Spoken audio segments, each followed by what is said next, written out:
Horas e 13 minutos, há um ditado popular que todo mundo conhece, vem muito antiga, dizendo que briga de marido e mulher não se mete a colher. Quantas vezes a gente já ouviu isso? É um ditado antigo que vem rolando por aí.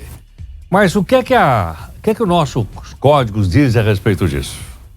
Nós pedimos aqui a gentileza do Dr. Rogério Sanches, promotor de justiça, que está aqui conosco. Dr. Rogério, muito obrigado por atender aqui o jornal da nossa Nova Brasil.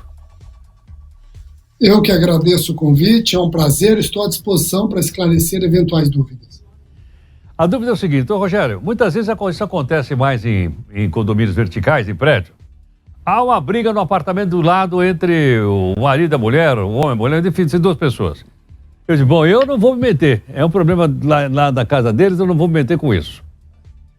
A lei me obrigaria a fazer alguma coisa se eu ouvisse uma confusão como essa no apartamento de lado ou de cima da minha casa? Bom, vamos lá. Você coloca muito bem que esse ditado é popular e ele não reflete, obviamente, o que a legislação prega. Eu começo pela Constituição, se você me permite, Heraldo. No artigo 144 da Constituição, o nosso Constituinte anunciou que a segurança pública também é dever do cidadão, é dever de todos, não somente do Estado. Então, nós temos uma obrigação constitucional de colaborarmos com a segurança pública. Esse é o primeiro ponto que eu queria destacar. No tema briga de marido e mulher não se mete a colher, nós temos que diferenciar dois personagens. O agente público do cidadão comum. Claro que o agente público deve meter a colher, sob pena, inclusive, de cometer crime previsto no Código Penal, prevaricação. Então, quando eu estou falando de uma briga de marido e mulher e o atendimento por autoridade pública, guarda municipal, polícia militar, polícias em geral, obviamente existe não apenas uma faculdade, mas um dever, sob pena de ser responsabilizado criminalmente, no mínimo por prevaricação. Agora vamos mudar o personagem. Vamos para o cidadão comum. O cidadão comum deve meter a colher? Bom, nós temos também, com relação ao cidadão comum, um crime que acaba obrigando a agir. É o crime de omissão de socorro. Mas para que exista o crime de omissão de socorro previsto no artigo 135 do Código Penal, é importante que esse cidadão esteja perante a violência contra a mulher e dolosamente se omita, tendo ele condições de socorrê-la. E aqui é importante destacar o que significa socorrê-la. Significa enfrentar o agressor que pode estar armado? Não, às vezes isso não é possível. Às vezes isso gera um risco para o próprio cidadão. Mas o socorro pode ser prestado imediatamente, solicitando socorro da autoridade competente. Então, se você se depara com uma briga de marido e mulher, o marido está agredindo, você percebe que não tem condições de impedi-lo, ele está armado, você corre risco, isso não te isenta de agir. Você deve procurar socorro da autoridade competente. É uma assistência imediata. Eu só encerro respondendo essa sua pergunta e aproveitando a sua audiência para clamar a atenção dos legisladores, do nosso Congresso Nacional. O Congresso Nacional, na Lei Henri Borel, criou um artigo interessante. Na Lei Henri Borel, na lei que trata da violência doméstica e familiar contra crianças e adolescentes, criou-se um crime de omissão no dever de comunicar violência doméstica e familiar contra criança e adolescente. Então, veja, se a vítima for criança e adolescente, vítima de violência doméstica, se essa pessoa que está sendo agredida no apartamento que você menciona é uma criança e adolescente, e eu sei que ela está sendo constantemente vítima de violência, é de conhecimento de todos que no apartamento X os pais são agressivos com relação a crianças e adolescentes, eu tenho a obrigação de comunicar sob pena de crime, artigo 26 da Lei Henri Borel. Não existe um crime parecido no caso da violência doméstica familiar contra a mulher jovem ou adulta. Então, eu acho que nós poderíamos sensibilizar o legislador para que ele espelhe esse crime também na Lei Maria da Penha. Rogério, nessa situação hipotética, né? Estou falando de um condomínio vertical, de um prédio e tal, em que a gente ouviu uma briga, uma confusão.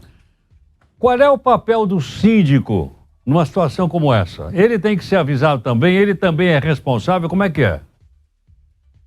Temos lei exigindo do síndico que comunique violência doméstica e familiar contra a mulher no âmbito residencial. Agora, é uma lei, Heródoto, que traz essa obrigação sem consequências criminais.